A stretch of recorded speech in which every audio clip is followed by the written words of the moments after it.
Well, hello, and we're at the Pioneer Building with Bridget Hootman-Holtz. Very good. I'm so proud of myself. And we are with How Great Thou Art at OCTV in Oxford. And we're in this wonderfully, beautifully lit studio. Tell us about your work. Well, I'm working with a very ancient technique. It's called encaustic. And so I paint with liquid beeswax that I then tint with dry powdered pigments. And this technique is over 2,000 years old. So the Greeks invented it.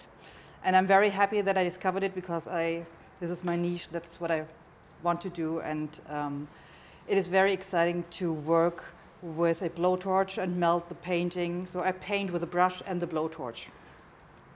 What were you doing prior to this? Were you doing some other media? Yes, I did acrylics and oils and also printmaking. Okay.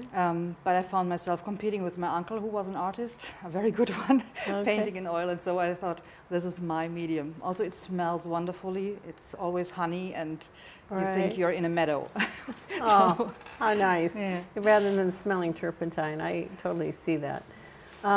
Did you go to school here?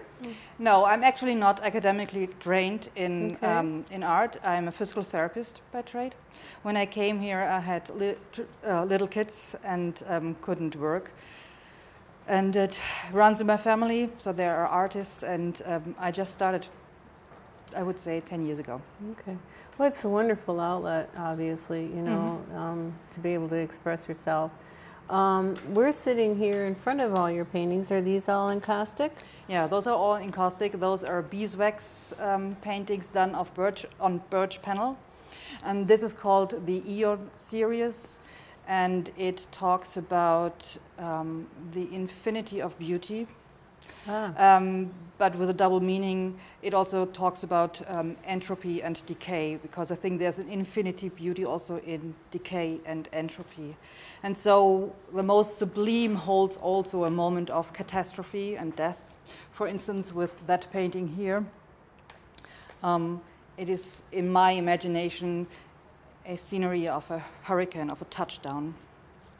And this one is called Utopia, and it's very calm and soothing, but with the title, I kind of hint that it is a utopia, because even the most beautiful moment can be gone in a second. Okay. So, yeah. There's a lot of yin and yang going on as far as good, bad, sad, happy, you know, kind of thing. And I think a lot of artists that I've interviewed so far all have that thing going on in their head about you know, death and life and health and illness. Is this a lot of your theme work, or is this just this series? I think I'm a very happy person. You know, I love to laugh and I love beauty.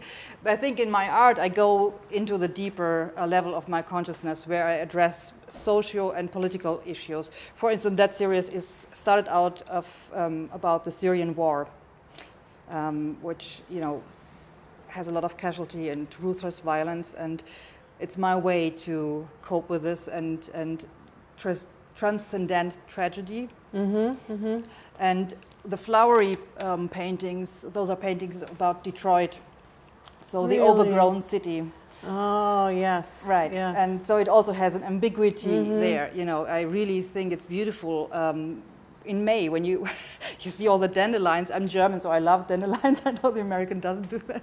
But you see the dandelions, everything is yellow, and the grass is swaying. And then you see behind that all these decaying houses. So there is, you know, always a double image almost. Yeah, the man-made versus nature. Yeah, right. Yeah, obviously, yeah. Well, and you're obviously in the city here, so you're more in touch with that heavy-duty industrial, you know, kind of thing than if you were out in the country with, you know, sheep and cows and you know, all of that stuff. Yeah. So obviously, some of this influences you. What other influences do you have on your art? I really do think it is mostly about humanity.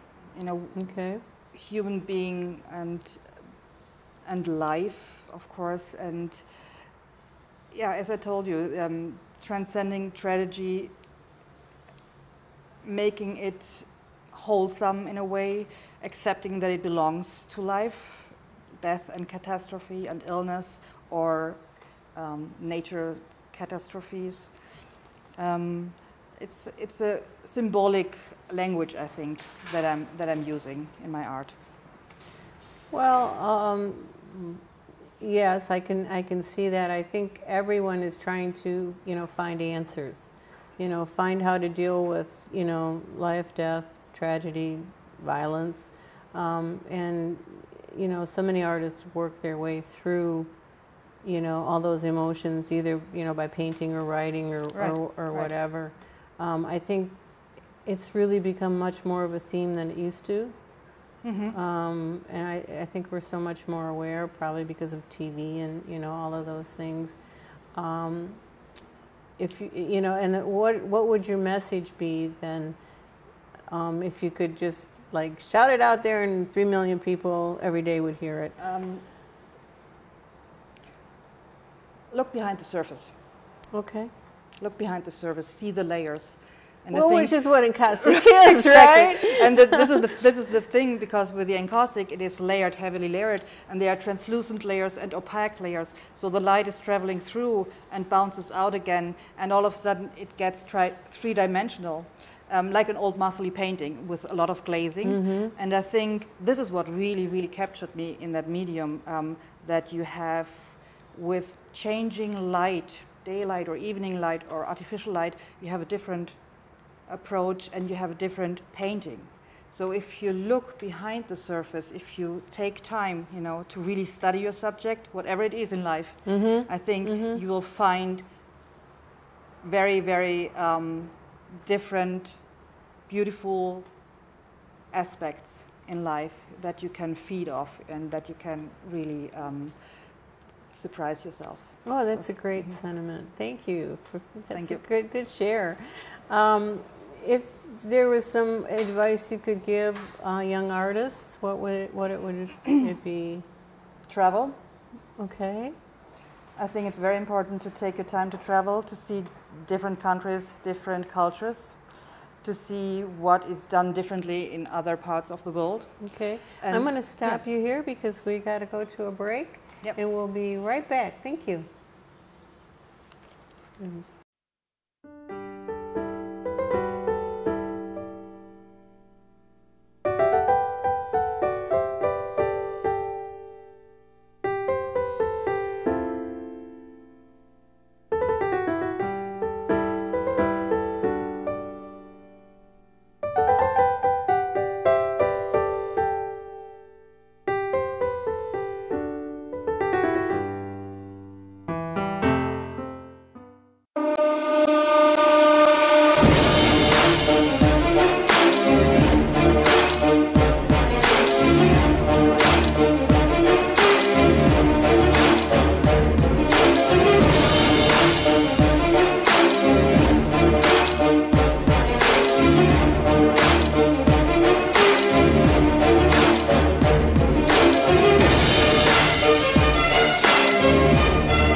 Well, welcome back.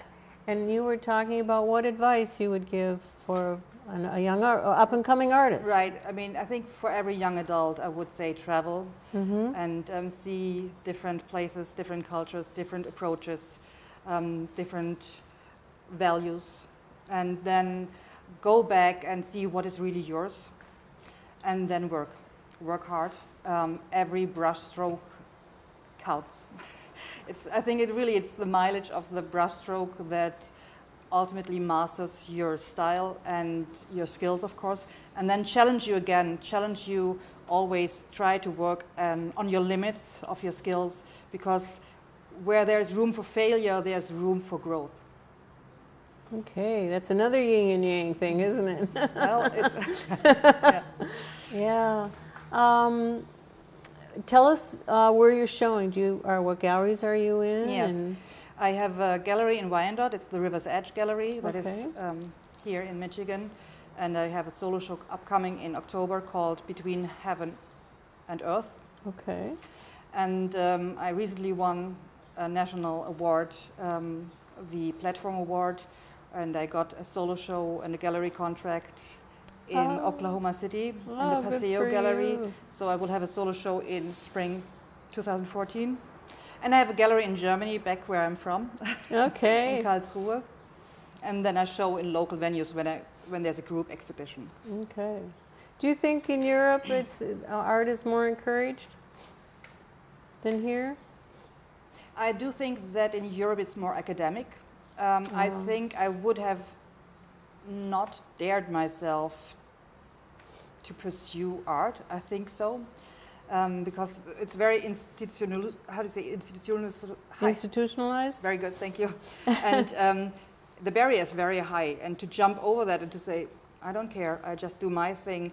I think it really helped me being here in America and just do what I wanted to do, you know, without any pressure. And there's great art in Europe and great art in Germany, also very edgy, what I like. Mm-hmm. And I'm in conversation with another gallery in Germany, so we'll see. Okay. Yeah. All right. Well, we'll stop here, and then I'd like you to show us some of your paintings and talk about them, okay? Yeah, Thanks. thank you. Yeah, you pointed out this painting, which is obviously different than the others because it's a figurative one. Mm-hmm. And when I started out painting, I painted figuratively because this is how I grew up with my uncle, who was a magic realistic painter in oil, and he painted very much like Bosch and Bruegel, so the old Flemic masters. And what I really find striking in this portrait, or what I was going for, was the heavy impasto of the beeswax. So I took the palette knife, loaded it with beeswax, and literally splattered it on, you know. And then I took the blowtorch and didn't melt it as much as maybe those smooth surfaces. And so you really have wax drops here and here. And it is called If Only in My Dreams. Okay. As I'm standing here, because I'm really close to it, there's Yep. a zillion colors in here. Yeah. I mean, it's amazing how many colors are, you know, I in think here. in that painting there are maybe 50 layers of tinted Oh, beeswax wow. underneath. And then I Okay. go with a razor blade and reveal. I take away, I scratch the surface, and then I reveal the color that is underneath. Okay. And that really gives it a lot of depth and Yes. detail. Yes. It looks, it has an antique feel to it, like it was just been discovered in some Greek villa. You know, it's because I've seen, you know, old Akastic paintings. And I love Byzantine icons. Okay. And as a child, my parents took me every other year to Greece. Okay. And so I've traveled and seen all those classical antique places, Okay. and I think I'm very much influenced by that. Yes, so you're absolutely right. Yeah. Okay. Yeah, yeah. All right, well, let's look at it. And do you have anything else to say about this, or should we move on? We can move on. This piece is from a series where I really heavily used decorative painting, because encaustic was used as a wall paint as well in Pompeii. And so it has something decorative, something Klimti-esque. Mm-hmm. It is actually a painting of me being very homesick. So this is where I'm from. Okay. Those are all, for me, those are vineyards, and there's a little Okay. fortress on the top of the mountain. Okay. And it's evening, and it's the most beautiful sunset behind those mountains. And yeah, I did a couple of those, and I'm still going back and forth. You know, the ornamental Okay. painting comes back in my flower paints, and yeah. Well, it's very interesting on how you used, you know, these, they're almost symbols, and then they just kind of graduated into almost a realism kind of up here. Yeah. I just, it's a really nice combo. Is this actually silver Leaf, yes. leaf? Yeah. Okay. I use a lot of 23 karat gold leaf or silver leaf.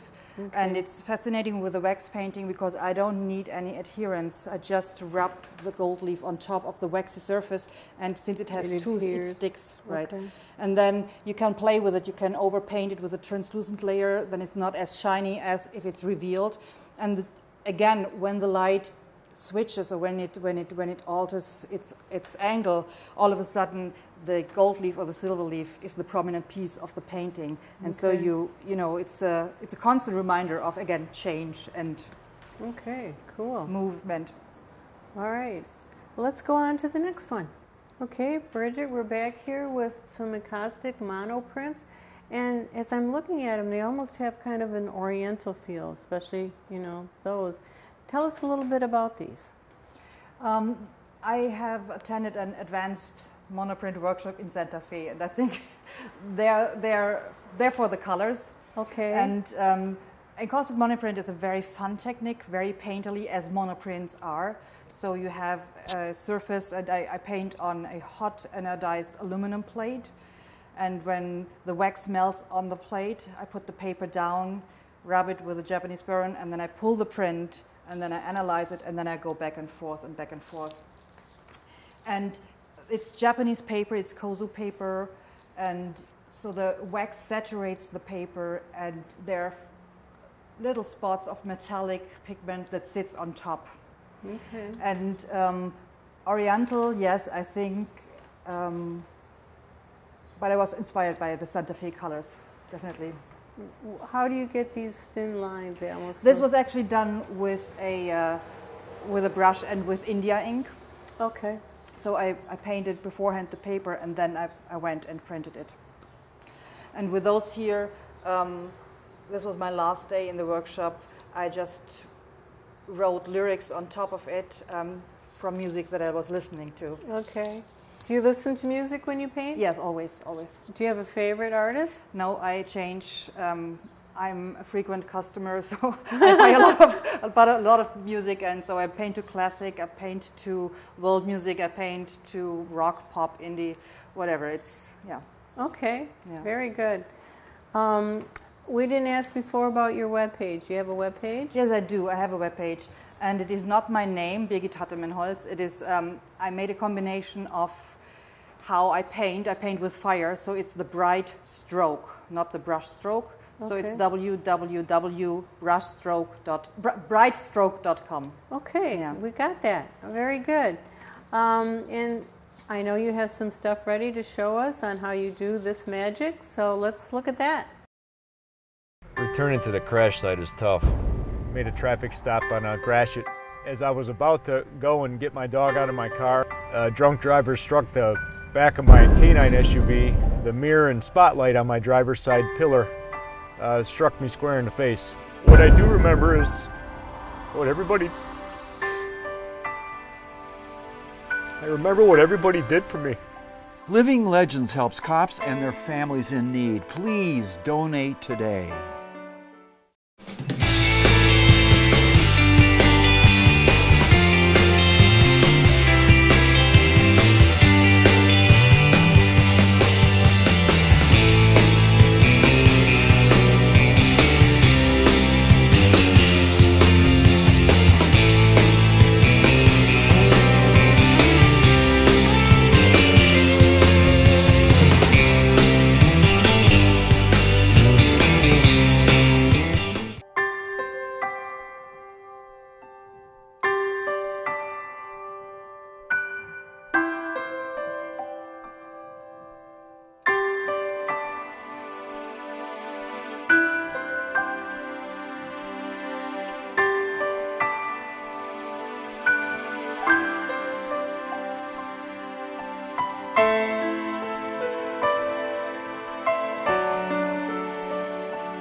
So as I told you, I'm painting with hot liquid beeswax, and this is my liquefied beeswax that I then pour into a paint griddle.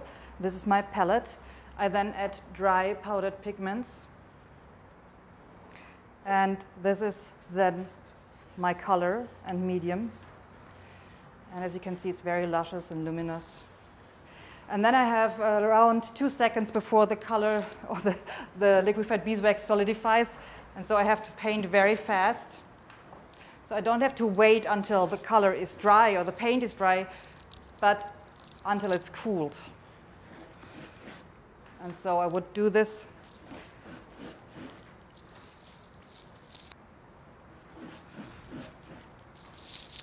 All right. So I paint on wooden panels, and they have to be covered with 2 plain beeswax coats that have been burned into with a blowtorch or a heat gun or a heating lamp. And so the name encaustic is Greek and means to burn in. And what I do is I work with a blowtorch. I then fuse the layer. I melt the layer into the previous layer. You can see how the beeswax here melts.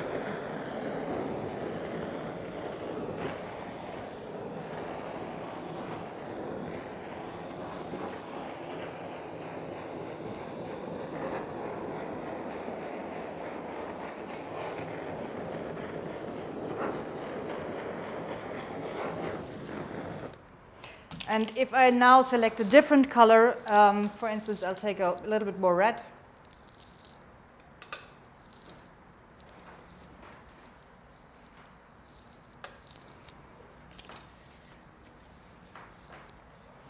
I have to make sure that the paint really cooled off, otherwise I would remove the beeswax. So you can see that the colors will mix when I fuse them again. I can alter the paint consistency. The more beeswax, the more translucent the color. The more pigment, the more opaque the color. Although also the pigments have their own grade of translucency and opaqueness.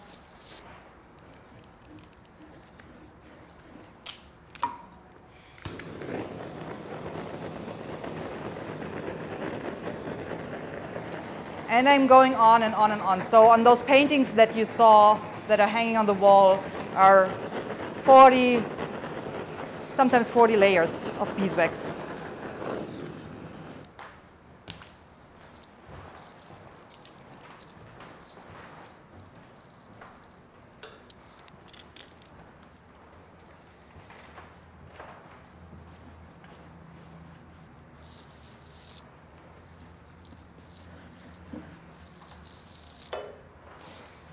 Once I have the foundation down, then I will turn the table, and I actually can say goodbye by that because you don't see me anymore. And then I really paint upright as any painter on an easel. So I have this mobile drawing table. You know, then do more detailed work. I really put it on the vertical level, and then I can start out with whatever I'm doing right now. So I paint as any painter with a brush, but the exciting part then is once this is done, I have to go back down and use the blowtorch again. And as you can imagine with the blowtorch, the wax is melting, so very fine detailed lines is very hard to achieve because the wax spreads. Therefore, I'm very often using the razor blade just to scratch the excess off and to create those lines. And that is encaustic. Well, now that you've shown us how to make this, I can really appreciate how many layers are involved in here. It's amazing. And even though it's abstract, it's a great landscape. Mm-hmm. And again, so many colors. About how many, are there more layers here than there are here?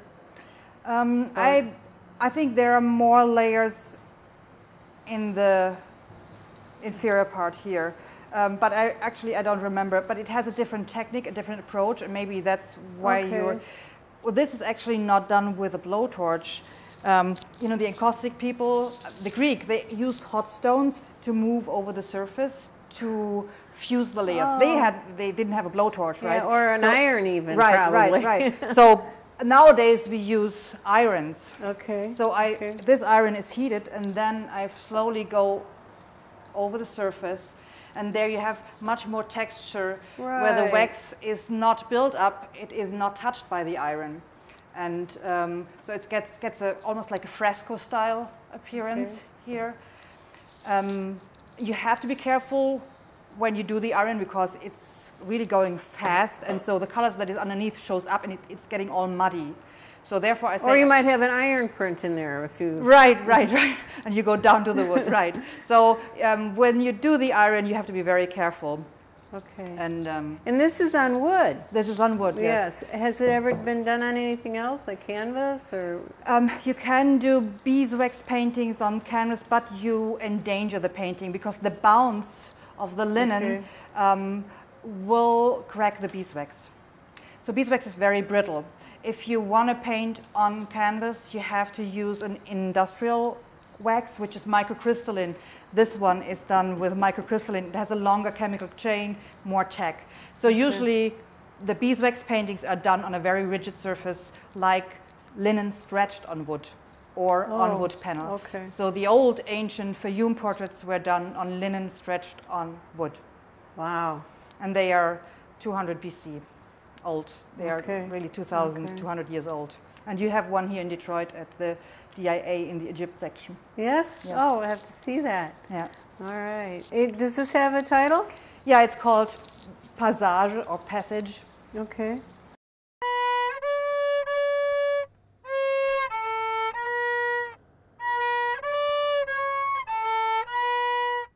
I'm program director. Production supervisor. Producer, editor. All right, Mr. Tweedle, are you ready? I'm an editor at Oxford Community Television. I am the station manager. We're rolling. I'm proud to be a producer here at Oxford Community Television. What do you do at OCTV? I do science in the news and auto talk. Politicians! I'm sorry, I didn't say the right things. What do I do? I'm a jack of all trades. Actually, I almost got to play a dead body. You made more money if you played a dead body. I love working here. I graduated from Bell and Howell. I went to school for it. Team player here. Hi, Kelly.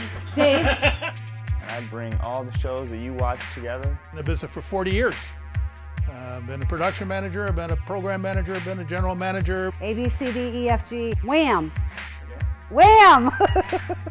I'm a big part of the Addison Living Show. OCTV has some of the most imaginative people working here.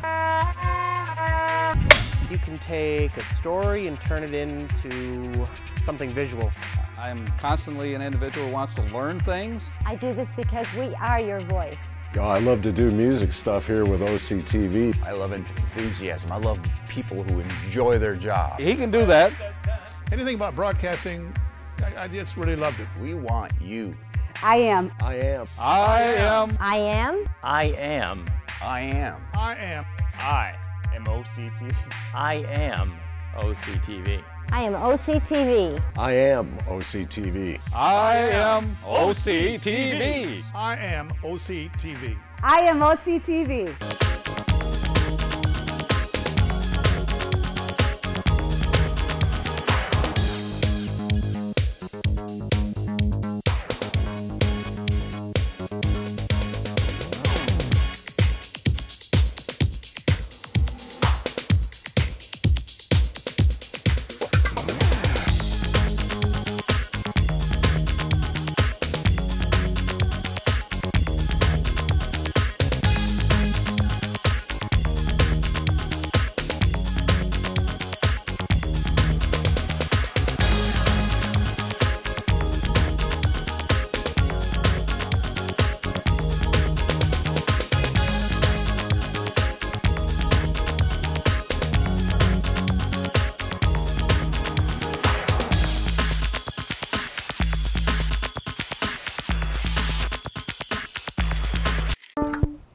We can do this.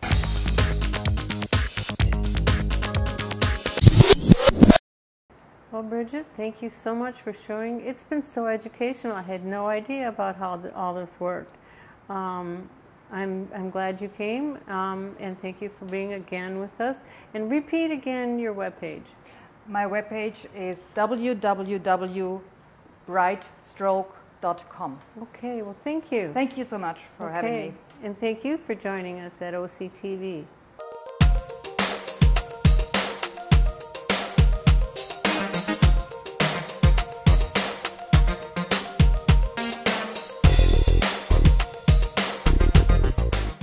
I am. I am. I am. I am. I am. I am. I am. I am OCTV. I am OCTV. I am OCTV. I am OCTV. I am OCTV. I am OCTV. I am OCTV.